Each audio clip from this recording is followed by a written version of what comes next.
Maranatha, the Lord is coming.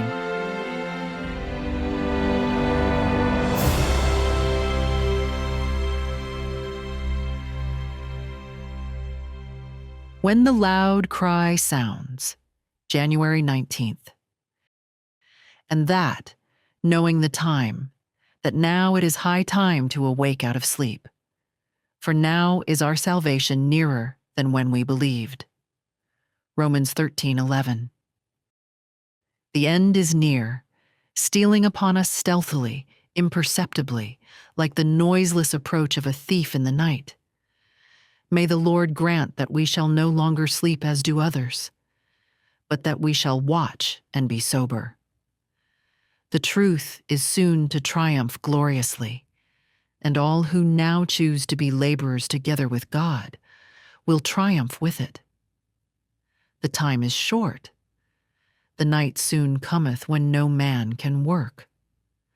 The time is coming when there will be as many converted in a day as there were on the day of Pentecost, after the disciples had received the Holy Spirit.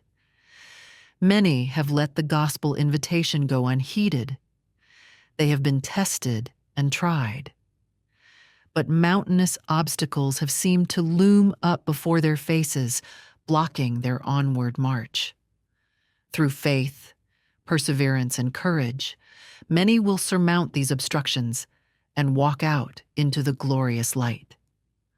Almost unconsciously, barriers have been erected in the straight and narrow way. Stones of stumbling have been placed in the path.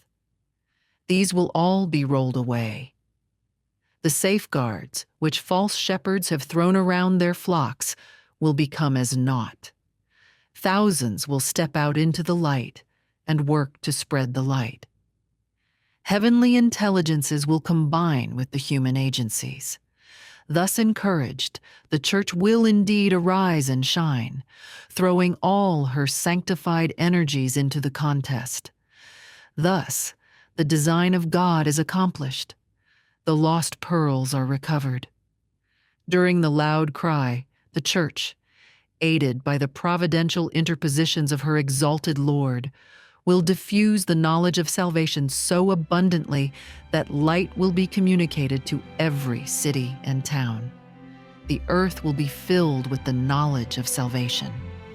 So abundantly will the renewing Spirit of God have crowned with success the intensely active agencies, that the light of present truth will be seen flashing everywhere.